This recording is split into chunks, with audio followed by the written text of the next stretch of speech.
The black SUV screeched to a halt outside the small bakery in Itiwan, and Amara's hands froze over the cash register. Through the window, she watched 3 men in dark suits step out, but it was the 4th man that made her heart stop. Min Jun. The man who had abandoned her 4 years ago. The man who had broken her heart and left her pregnant and alone in a foreign country. And now he was here, standing outside her bakery, looking more commanding and dangerous than ever. But what Min Jun didn't know, what would shatter his carefully controlled world in the next 60 seconds, was that he had a daughter. A 3-year-old little girl with his eyes, currently coloring in the back room, completely unaware that her father had just walked back into their lives.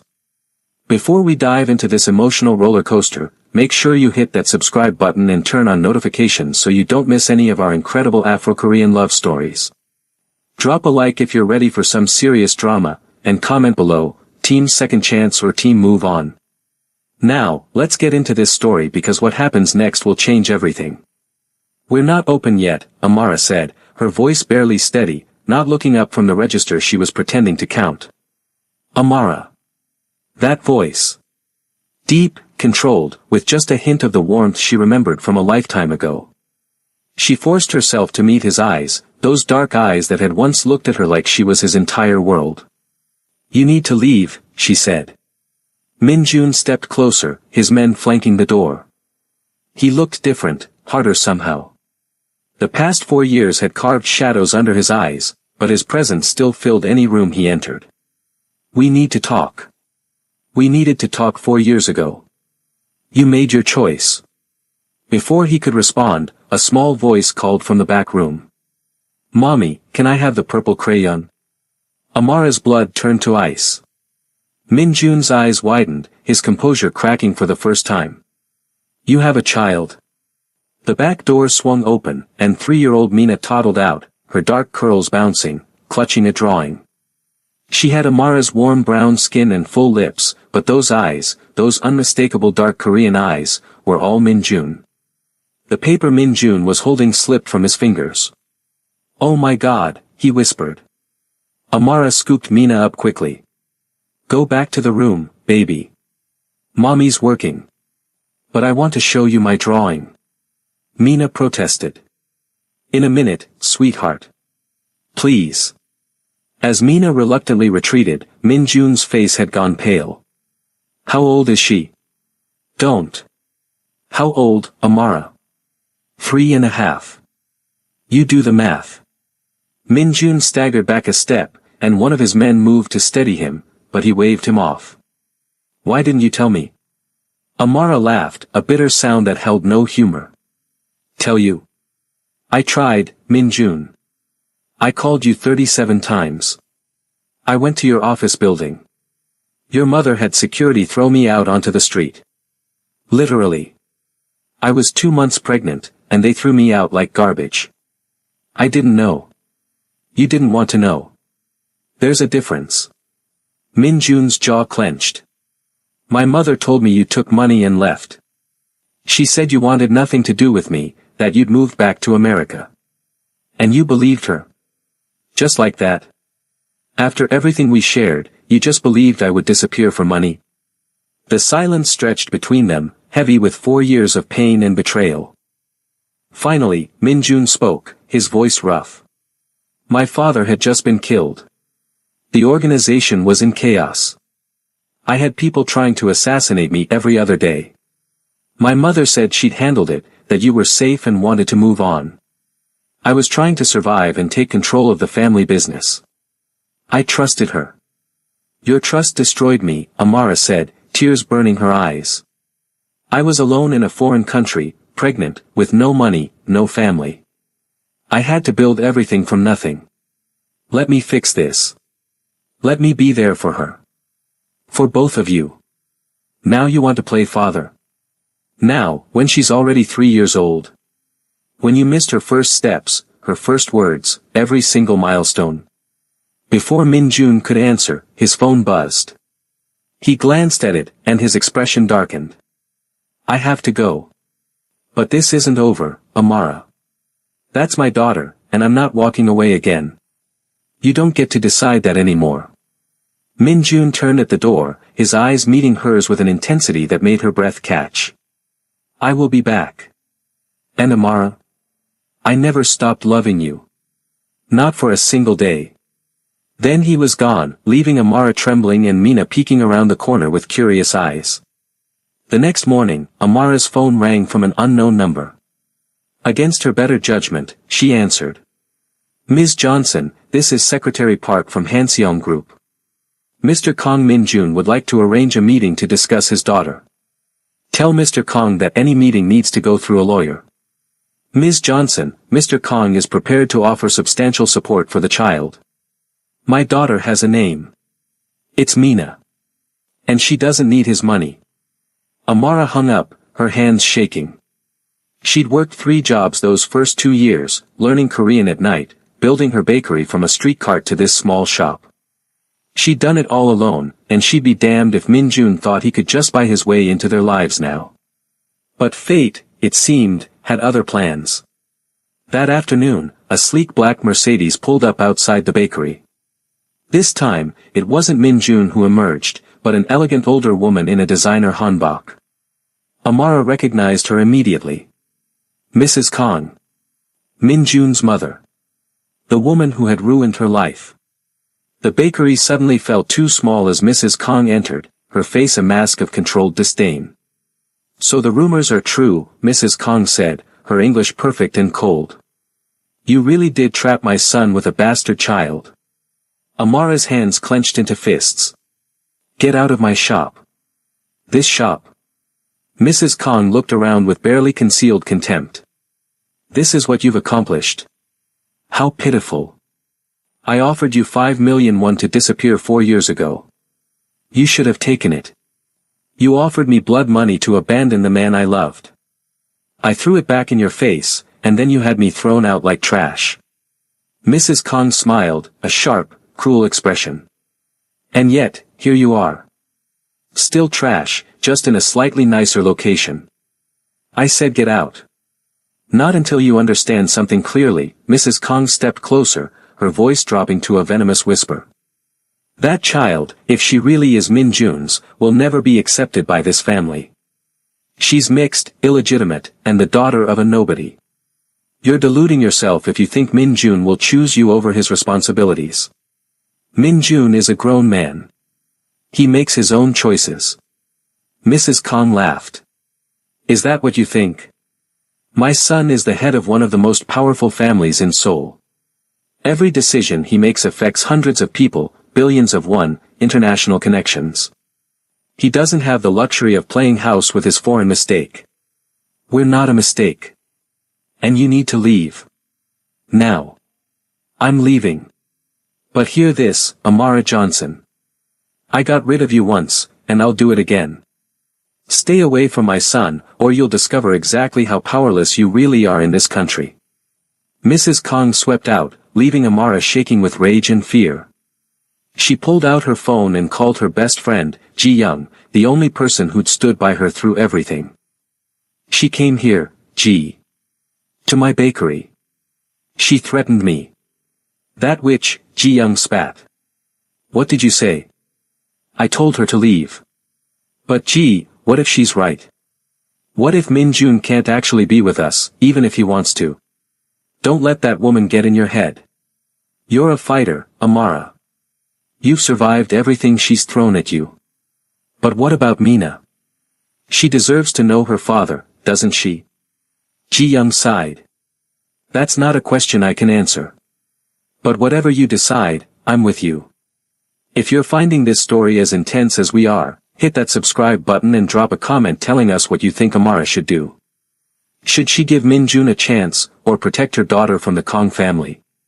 Let us know below, and don't forget to like this video. That evening, Amara was closing up the bakery when Min Jun appeared again, this time alone. Your mother came to see me today, Amara said without preamble. Min Jun's expression darkened. What did she say? The same thing she said 4 years ago. That I'm not good enough, that Mina will never be accepted, that you'll never choose us. She's wrong. Is she? Amara challenged. Because 4 years ago, she convinced you I'd left you for money. How do I know you won't believe her again when things get difficult? Min-jun ran a hand through his hair, frustration evident in every line of his body. I was a different person then. I was drowning, Amara. My father had just been murdered by a rival family. I had uncles trying to stage coups, prosecutors investigating us, enemies on every side. My mother was the only person I thought I could trust. And now? Now I know she's been lying to me for 4 years. Now I know I have a daughter I've never held. Now I know the only woman I've ever loved thinks I abandoned her. His voice broke slightly. Let me make this right. How? How do you make this right, Min-jun? You can't get those years back. You can't erase what happened. I know. But I can be here now. I can be the father Mina deserves. I can protect both of you. We don't need your protection. I've kept us safe just fine on my own. Have you? Min-jun pulled out his phone and showed her a series of photos. Amara's breath caught. They were surveillance photos of Mina at her preschool, at the park, walking with Amara to the bakery. What is this? My mother has had you under surveillance since I found you yesterday. She's looking for ammunition, Amara. Ways to prove you're an unfit mother, ways to take Mina away from you and push you out of Korea entirely. Terror gripped Amara's heart. She can't do that. She can try. She has resources, connections, lawyers who've never lost a case. And Korean courts favor Korean nationals in custody disputes. Custody? Min-jun, you can't be serious. You just found out about her yesterday. I'm not threatening you, Min-jun said quickly. I would never try to take her from you. But my mother will, and she'll use me to do it. The only way to protect Mina is for us to present a united front. United front? What does that mean? Min-jun took a deep breath. Marry me. Amara stared at him, certain she'd misheard. What? Marry me. If we're married, my mother has no grounds to challenge your custody. Mina becomes a legitimate heir to the Kong family. You have legal protections. You're insane. I'm not marrying you for legal protection. Then marry me because I never stopped loving you. Because every day for 4 years, I've regretted listening to my mother. Because when I saw our daughter yesterday, I felt something I haven't felt since my father died, hope. Amara's eyes filled with tears.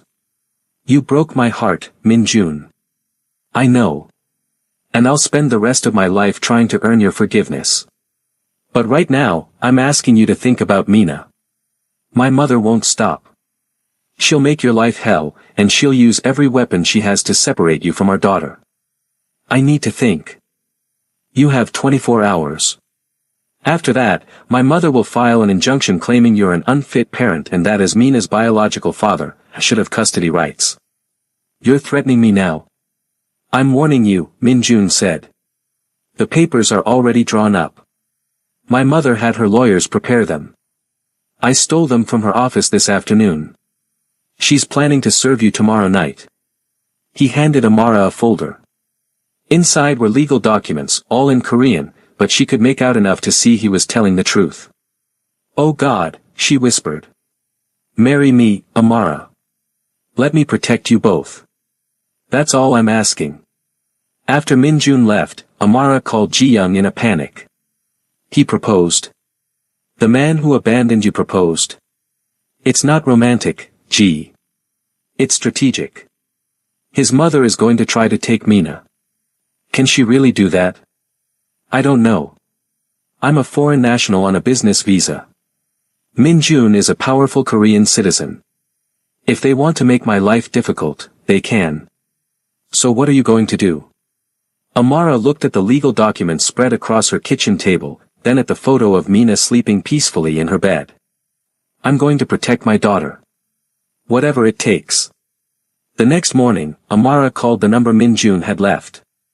I'll do it, she said when he answered. But I have conditions. Anything. This is a marriage on paper only. Separate bedrooms, no expectations of romance or reconciliation. This is purely to protect Mina. There was a pause. If that's what you need. And I want legal guarantees. If this doesn't work out, I get full custody, and you don't fight me. Agreed. And Min-jun? Your mother stays away from me and Mina. Completely. Or the deal is off. I'll handle my mother. You said that 4 years ago. His voice turned hard, all business. 4 years ago, I was a boy trying to fill my father's shoes. Now I am the head of this family. My mother will do as I say, or she'll find herself cut off from the organization entirely. 3 days later, Amara stood in a private room at the Seoul family court, wearing a simple white dress Ji-young had helped her pick out. Min-jun wore a dark suit, looking every inch the powerful businessman he was. There were no guests, no celebration, just a judge, a translator, and the scratch of pen on paper. I now pronounce you married under the laws of the Republic of Korea, the judge said in Korean, which the translator repeated in English. Min-jun reached for Amara's hand, and she let him take it, his warm fingers wrapping around hers. For just a moment, she remembered how it felt 4 years ago, when they dreamed of a future together. Thank you, he whispered. I know this isn't what you wanted. Let's just focus on keeping Mina safe. As they left the courthouse, photographers appeared from nowhere, cameras flashing. Amara instinctively tried to shield her face, but Min-jun pulled her close, his arm around her waist. What's happening? She asked. My mother, Min-jun said grimly. She tipped off the press. She's trying to create a scandal. Kang Min-jun. Is it true you secretly married your foreign girlfriend? One reporter shouted. Mr. Kang. Does your mother approve of this marriage? Is the child really yours? Min-jun's security team pushed through the crowd, ushering them into the waiting car. Once inside, Amara turned on him. You said you'd handle your mother. I am handling her. This is her last desperate play. By tomorrow, every newspaper in Seoul will know we're married and that I have a daughter. She can't disappear you now, Amara. You're public. You're protected. Or I'm a target. Min-jun's jaw clenched. I won't let anyone hurt you. Either of you. The car pulled up to a high-rise building in Gangnam. What is this? Our new home. I've had it prepared for us. Min-jun, I have an apartment. I have a life.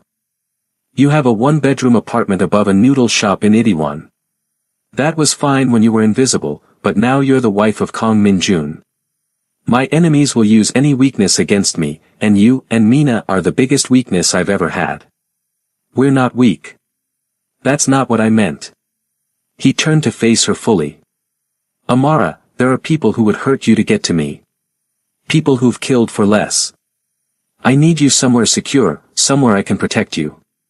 I can't just uproot Mina's entire life. Her preschool has a branch here in Gangnam. I've already arranged her transfer. Your bakery can be managed by your assistant for now, or I can help you open a new location. Whatever you need. You've thought of everything, haven't you? I've thought of nothing but you and Mina since I walked into that bakery 3 days ago. The penthouse was stunning, all floor-to-ceiling windows and modern design.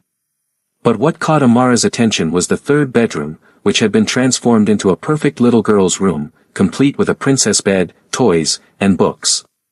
When did you do this? I had designers working around the clock. I wanted Mina to feel comfortable here. Despite herself, Amara felt tears prick her eyes. She'll love it. Can I meet her properly? Not just a glimpse. I want to talk to her, if you'll let me. Amara took a deep breath. Okay.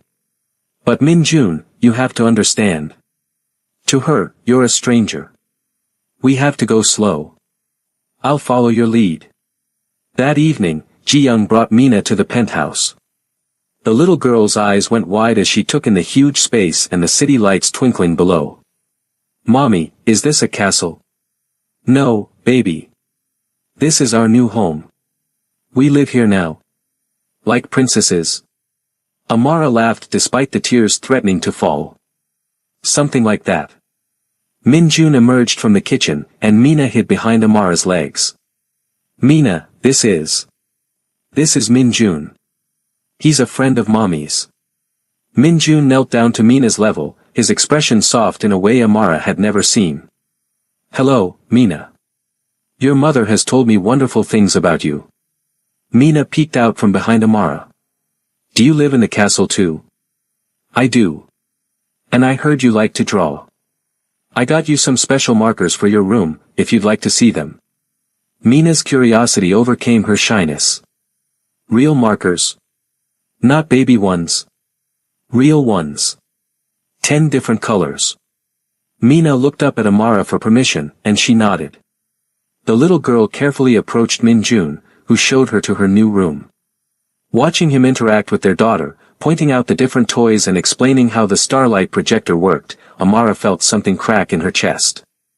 This was what it could have been like. This was what they'd stolen from all of them. Later, after Mina had fallen asleep in her new princess bed, Amara found Min-jun standing by the windows, staring out at the city. She's incredible, he said without turning. She has your smile. And your eyes. Everyone says so. I missed so much. Yes, you did. He turned to face her, and in the dim light, she could see the pain etched in his features. I know I have no right to ask, but will you tell me? About her birth, her first words, all of it. I want to know everything. Amara should have said no. Should have kept that wall up between them. But seeing him with Mina, seeing the genuine regret in his eyes, she found herself nodding. They sat on the couch, maintaining careful distance, and Amara told him everything. About the difficult pregnancy, alone in a foreign country.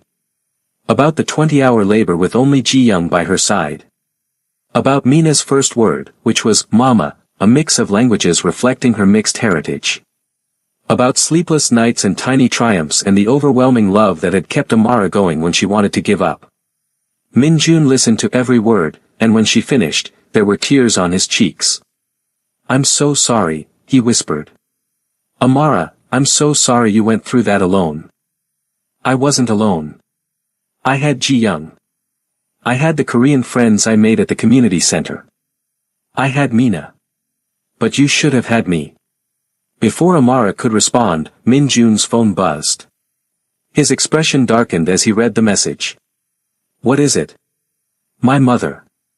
She's called an emergency family meeting for tomorrow. She's demanding I bring you. Why? To publicly shame you. To try to humiliate you in front of the entire family so you'll leave on your own. I'm not afraid of your mother. Min-jun looked at her with something like admiration. I know. But Amara, my family, they're not kind people. They'll say terrible things. Let them. I've survived worse. The next evening, Amara dressed carefully in a conservative Korean dress Ji-young had helped her choose. Min-jun had wanted to buy her designer clothes, but she'd refused. She wouldn't give his family the satisfaction of thinking she was after their money. The Kong family estate was even more intimidating than Amara remembered from her one disastrous visit 4 years ago. Sprawling traditional Hanok architecture mixed with modern additions, all surrounded by walls and security. Stay close to me, Min-jun murmured as they entered. The family was gathered in a formal sitting room. Mrs. Kong sat at the head, her face a mask of cold fury. Around her were various aunts, uncles, and cousins, all watching Amara with expressions ranging from curiosity to outright hostility. So this is the woman who trapped you, Mrs. Kong said in Korean, not bothering with English. Min-jun responded in Korean, his voice hard. This is my wife, Amara. You will treat her with respect. Your wife, one of the uncles laughed. Min-jun, have you lost your mind? Marrying some foreigner with a bastard child? Watch your mouth, Min-jun's voice dropped to a dangerous level. That's my daughter you're speaking about. Mrs. Kong stood. You've humiliated this family. Married in secret to avoid our objections, bringing shame to the Kong name. I married in secret because you were planning to steal my child, Min-jun interrupted. Don't think I don't know about the custody papers you had prepared. The room went silent. Mrs. Kang's eyes narrowed. That child has no place in this family. Amara had had enough. In careful Korean she'd been practicing, she spoke. That child has a name. Mina. And whether you accept her or not, she is Minjun's daughter. She exists. I exist. And we're not going anywhere. Several family members looked surprised that she spoke Korean. Mrs. Kang's face flushed with anger. How dare you speak to me? Mother, enough. Minjun stood, pulling Amara up with him. I called this meeting to inform you all of my marriage, not to ask permission. Amara is my wife. Mina is my heir. Anyone who has a problem with that can leave the family business. You can't be serious, another uncle sputtered. The organization will never accept. The organization accepts what I tell them to accept. I am the head of this family, not any of you. My word is law. Minjun's voice carried absolute authority. Now, you have a choice. Accept my wife and daughter, or find yourselves cut off from the family entirely. What's it going to be? The room erupted in angry Korean, voices overlapping. Amara caught phrases like, disgrace, and mixed blood, and foreign trash. Her hands clenched at her sides, but Minjun squeezed her hand. We're leaving, he announced. When you're all ready to behave like civilized people, you know where to find us. As they walked out, Mrs. Kang's voice followed them. You'll regret this, Minjun. That woman will destroy everything your father built. In the car, Amara let out a breath she didn't know she'd been holding. Well, that went about as badly as expected, she said.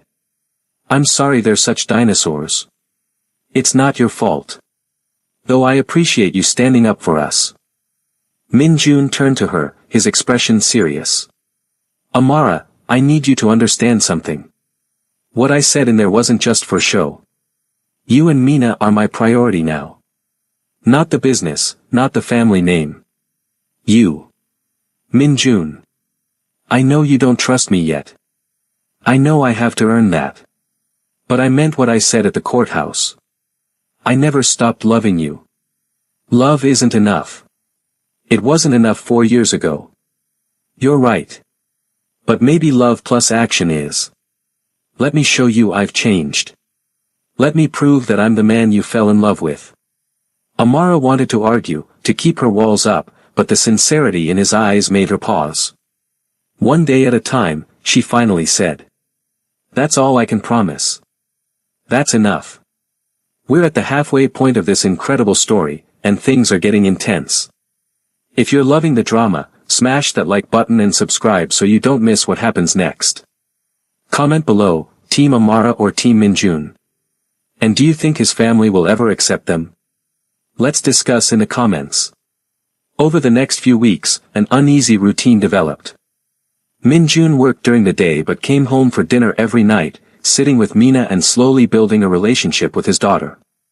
Amara watched, her heart torn between the past pain and the present reality of seeing father and daughter together. Mina, for her part, adored Minjun. He read her stories, played princess with her, and never seemed to tire of her endless questions. Minjun, why is the sky blue? Minjun, can you teach me Korean words? Minjun, will you take me to see the palace? He answered every question with patience, and Amara could see genuine love growing between them. One evening, after Mina was in bed, Amara found Minjun in his study, looking at something on his desk. She approached and saw it was Mina's drawing from that first day, the one she'd been trying to show when Minjun appeared. She drew this the morning you came back, Amara said softly. The drawing showed 3 stick figures, one with brown skin and black curls, one smaller one in the middle with the same, and one figure that was just an outline. She always draws herself with a mother and a father, even though I'd never told her about you. It's like she knew something was missing. Minjun's hand trembled slightly as he touched the incomplete figure. She drew a space for me before she even knew I existed. Children are intuitive like that. Amara, can I ask you something? Minjun turned to face her. Why didn't you go back to America? After everything my mother did, after I didn't answer your calls, why stay in Korea? Amara considered lying, but what was the point? Because this is where you were. And stupid as it sounds, part of me kept hoping you'd come back. That you'd realize your mother was lying and come find me. And I didn't.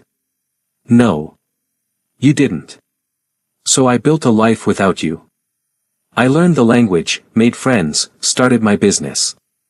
Korea became home, not because of you, but despite you. I don't deserve you. No, Amara agreed. You don't. But Mina deserves a father, and you're trying. That counts for something. Min-jun stood, closing the distance between them. And what about us? Does the fact that I'm trying count for anything there?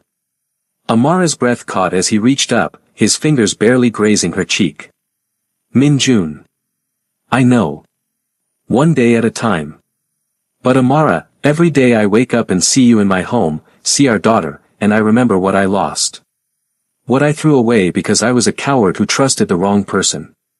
You weren't a coward. You were grieving. That's not an excuse. Maybe not. But it's an explanation. They stood there, inches apart, the air between them electric. For a moment, Amara thought he might kiss her, and worse, she thought she might let him. But then her phone rang, shattering the moment. It was Ji-young, her voice panicked. Amara, turn on the news. Channel 7. Amara grabbed the remote and turned on the TV. Her blood went cold. There on the screen was a news anchor, and behind her was a photo of Amara, Mina, and Min-jun from a week ago at the park. What are they saying? She asked Min-jun, who'd gone rigid beside her. His face was white as he listened. They're claiming you're a gold digger who got pregnant on purpose to trap me. That you're under investigation for immigration fraud. That there are questions about Mina's paternity. What? That's insane. Who would? Amara stopped as realization dawned. Your mother. I'll kill her, Min-jun said flatly, already pulling out his phone. Min-jun, wait. But he was already dialing. The conversation that followed was in rapid Korean, but Amara could hear the fury in every word. When he hung up, his expression was murderous. She denies it, of course. Says this is a result of our hasty marriage, that people are naturally curious about my personal life. What do? We fight back. I'm calling a press conference for tomorrow. We're going to tell our story, all of it. And I'm going to make it very clear that anyone who comes after my family answers to me. Min-jun, I don't want to be in the spotlight like that. We don't have a choice anymore. My mother has forced our hand. But Amara, he took her hands, I promise you, I will not let them destroy you again. Not this time. The press conference was a circus. Reporters packed the room, cameras flashing as Min-jun took the podium, Amara standing beside him, her heart pounding. Thank you all for coming, Min-jun began in Korean, which was translated to English. I've called this conference to address the recent speculation about my family. 4 years ago, I met Amara Johnson. We fell in love. Due to circumstances and, I'll be honest, my own failures, we were separated. I was told she'd left Korea. She was told I didn't want to see her. Both of us were lied to by people we trusted. Reporters scribbled frantically. 3 weeks ago, I discovered that not only had Amara remained in Korea, but that we have a daughter together. A beautiful, intelligent 3-year-old girl named Mina.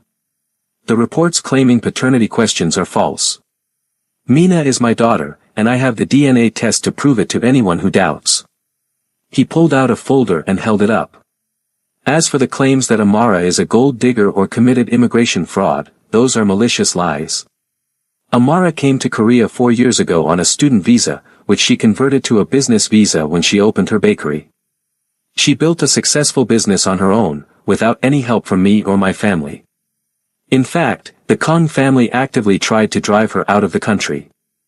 Gasps rippled through the crowd. But most importantly, I want to make something very clear. Amara Kong is my wife. Mina is my daughter. They are under my protection. Anyone who threatens them, anyone who spreads lies about them, anyone who makes their lives difficult will answer directly to me. And trust me, you don't want that. The threat hung in the air, and every reporter in the room understood exactly what Kang Min-jun was capable of. Now, my wife would like to say a few words. Amara stepped up to the microphone, her legs shaking but her voice steady. I came to Korea as a graduate student 4 years ago. I fell in love with this country and with Min-jun. When I found out I was pregnant, I tried to tell him, but circumstances kept us apart. I won't lie and say it was easy.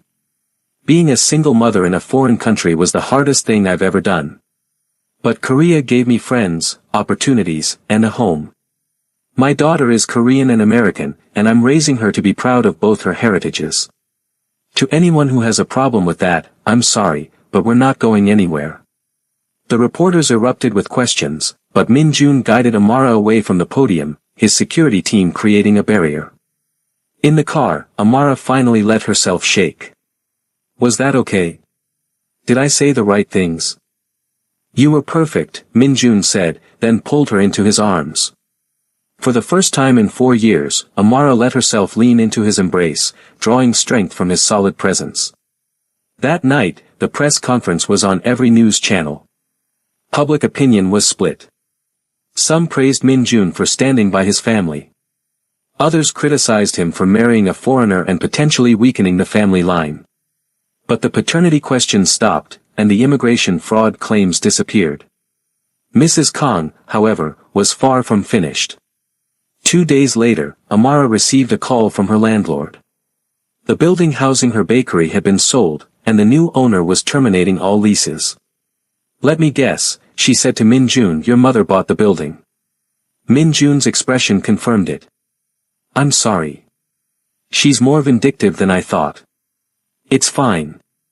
I'll find a new location. Or, Min-jun said carefully, I have a commercial property in Gangnam.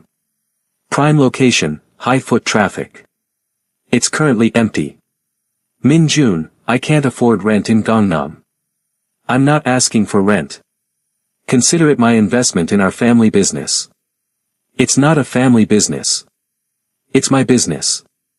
Then let me invest as a silent partner. Amara, please. Let me help you. Not because I think you need it, but because I want to be part of building something with you. Amara wanted to refuse on principle, but the truth was, she was tired. Tired of fighting alone, tired of proving herself, tired of carrying everything on her shoulders. Silent partner, she finally agreed.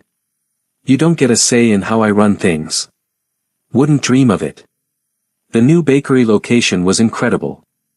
3 times the size of her old shop, with modern equipment and a perfect corner spot. Amara threw herself into the setup, working long hours to get everything ready. Min-jun helped, showing up after his own work to paint walls and assemble furniture. Watching him labor beside her, his expensive suit jacket discarded and his sleeves rolled up, Amara felt her carefully constructed walls beginning to crumble. Why are you doing this? She asked one evening as they cleaned up. Because I love you, he said simply. And because I'm trying to show you that I'm here for the boring, mundane stuff, not just the grand gestures.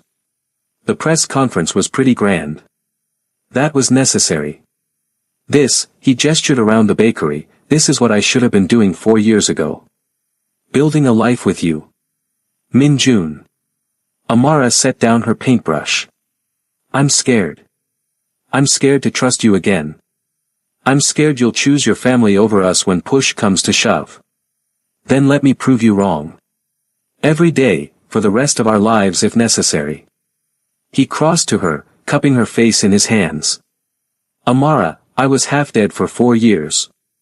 I went through the motions, ran the business, made the deals, but inside I was empty. The moment I saw you again, I remembered what it felt like to be alive. I'm not going to lose that again. I'm not going to lose you. This time, when he kissed her, she didn't pull away. She kissed him back, for years of pain and longing and love pouring into that moment. It was messy and desperate and perfect. When they broke apart, both were breathing hard. This doesn't fix everything, Amara whispered. I know. But it's a start. Over the next few months, things seemed to settle. The bakery opened to huge success, with lines around the block. Mina started calling Minjun Appa, which made him tear up every time. And slowly, carefully, Amara and Minjun began to rebuild what they'd lost. But Mrs. Kong wasn't done yet. Amara was at the bakery when Ji Young burst in, her face pale. "You need to see this," she said, shoving her phone at Amara. It was a news article from a gossip site. The headline made Amara's blood run cold. Kong Minjun's wife, criminal past revealed. The article claimed Amara had been arrested in the United States for assault, had a history of violence, and was potentially dangerous around children. "This is insane," Amara said, her hands shaking. "I've never been arrested for anything." "I know that, but look at the comments." The comments were vicious. People calling for Mina to be taken away, claiming Amara was unfit, demanding Minjun divorce her immediately. Amara called Minjun, who answered on the first ring. "I've seen it," he said, his voice tight with fury. "I'm handling it." "How?" "Minjun, this is my reputation. My ability to be a mother to Mina. It's completely fabricated. My lawyers are already drafting lawsuits against the publication. But the damage is done. People believe this stuff. Then we'll make them believe the truth." "Amara, where are you?" "The bakery." "Stay there. I'm coming to you." 20 minutes later, Minjun arrived with a team of lawyers and a cybersecurity expert. "We've traced the IP address of the person who sent the story to the gossip site," the expert said. "It came from Kong residence." Minjun's expression went deadly. "My mother's house." Actually, the expert pulled up more data. It came from Mrs. Kang's personal computer. "We have proof she fabricated the entire story. Can we use this?" Amara asked. "Absolutely," one of the lawyers said. "We can sue for defamation, and we can file a police report for harassment and fabrication of evidence." Minjun stood. "Set it all in motion. I don't care if she's my mother. She's gone too far." That evening, Minjun went to confront his mother alone, despite Amara's protests. "This is between her and me," he said. "It's time I end this." Amara waited at the penthouse, pacing anxiously, Mina long since asleep. When Minjun finally returned 3 hours later, he looked exhausted. "What happened?" "I told her she had two choices, publicly apologize and accept you and Mina, or I remove her from the family entirely. No access to the business, no claim to the Kong name, nothing." "Minjun, you can't disown your own mother." "I can, and I will if necessary." "Amara, she admitted everything. The lies 4 years ago, the custody papers, the building sale, the fake news story. She admitted it all and said she'd do it again because she believes you're ruining me." "Maybe she's right." Minjun grabbed Amara's shoulders. "Don't you dare. You saved me, Amara. You and Mina gave me a reason to be something more than just a crime boss. You made me want to be a better man." "What did she say?" "About your ultimatum?" "She asked for time to think. I gave her 48 hours. Those 48 hours were the longest of Amara's life. She jumped at every phone call, analyzed every news alert, waited for the other shoe to drop. When the deadline arrived, Mrs. Kong requested a meeting with both of them. They met at a neutral location, a private room in an upscale hotel. Mrs. Kong looked smaller somehow, less formidable than before. "I've considered your ultimatum," she said in English, looking directly at Amara for the first time. "And I've realized that I have a choice, lose my son entirely or share him with you." "Mother," Minjun started, but she held up a hand. "I'm not finished. I don't like you, Amara Johnson.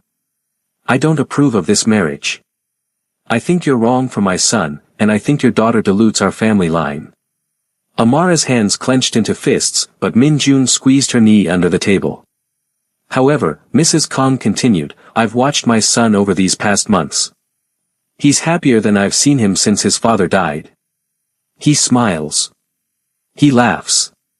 He has purpose beyond the business. And I've realized that my attempts to drive you away have only pushed him further from me. She pulled out an envelope and slid it across the table. This is a public apology, which will be printed in every major newspaper tomorrow. In it, I admit to fabricating the criminal allegations and apologize for my actions. I also state my full support of your marriage. Amara and Minjun stared at the document in shock. Additionally, Mrs. Kong said, pulling out another envelope, this is a trust fund for Mina. 50 billion won, accessible when she turns 18. She is a Kong, regardless of my personal feelings, and she deserves her inheritance. Mother, I don't know what to say, Minjun said. Don't say anything. I'm not doing this for you, or for her, she looked at Amara. I'm doing this because I'm a practical woman. I can either adapt or lose everything. I choose to adapt. She stood. I expect to be informed about Mina's education, health, and milestones. She will learn Korean culture and language. And she will know her family history. Are we clear? Crystal, Amara said, finding her voice. Mrs. Kong nodded once and left. In the car, Amara turned to Minjun. Did that really just happen? I think my mother just surrendered. Should I be worried? It seems too easy.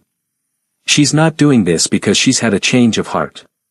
She's doing it because she's a strategist, and she knows when she's lost. But the result is the same, she'll leave us alone. And the family?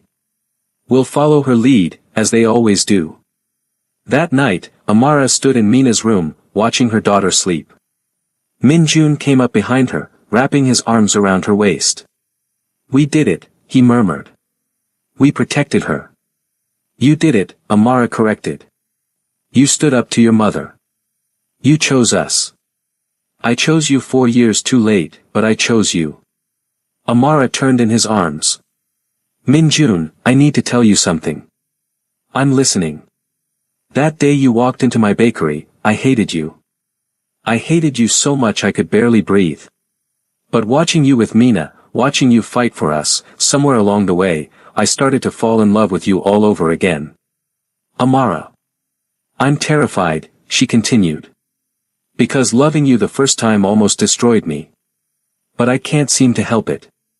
You're a good father. You're trying so hard to make amends. And when you look at me, I remember why I fell in love with you in the first place.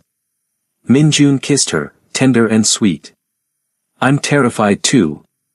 Terrified I'll mess this up again, terrified I don't deserve this second chance. But I love you, Amara Kong. I love you and our daughter more than anything in this world. Even more than the family business.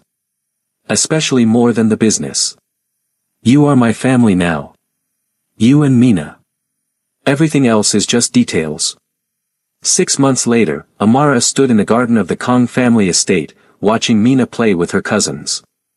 The family had slowly warmed to them, especially after Mrs. Kang's public about-face. It wasn't perfect, there were still whispers and judgments, but they were accepted. Minjun came up beside her, slipping his hand into hers. Happy? He asked. Getting there, she admitted. Ask me again in a year. I'll ask you every day for the rest of our lives. Minjun, there's something I need to tell you. He turned to face her fully, concern in his eyes. What is it? Amara took a deep breath. I'm pregnant. For a moment, he just stared at her. Then his face broke into the most beautiful smile she'd ever seen. Really? Really? About 8 weeks. I found out yesterday. Minjun picked her up and spun her around, laughing. We're having another baby. Mina ran over. Appa, what's happening? Minjun set Amara down and knelt to Mina's level. How would you like to be a big sister? Mina's eyes went wide. Really?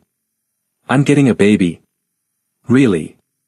Mina threw herself into both their arms, and the three of them stood there in a group hug, a family finally whole. Mrs. Kong approached, her expression unreadable. I heard the commotion. Is there news?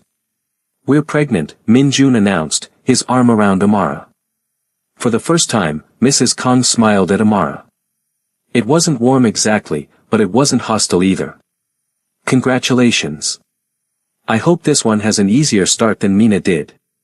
Thank you, Amara said, genuinely surprised.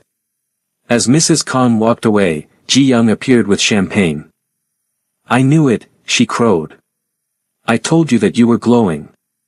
The celebration that followed was warm and genuine. Family members, even the ones who'd been most hostile, offered congratulations.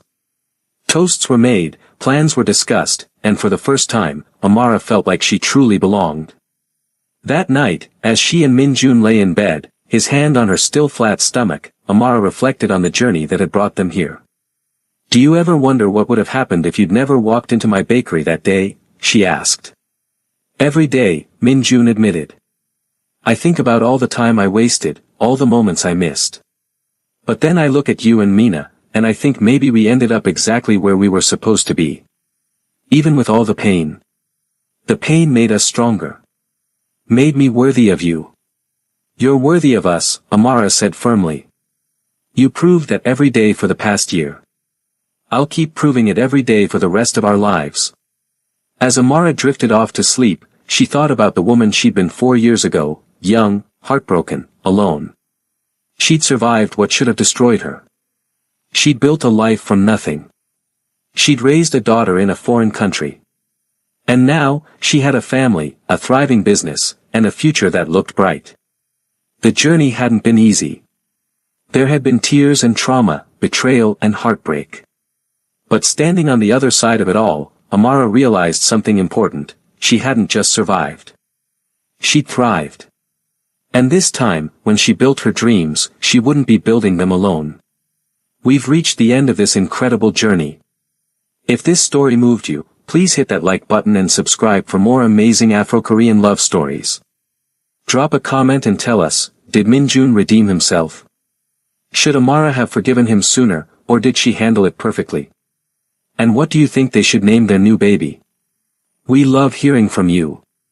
Don't forget to turn on notifications so you never miss our next upload.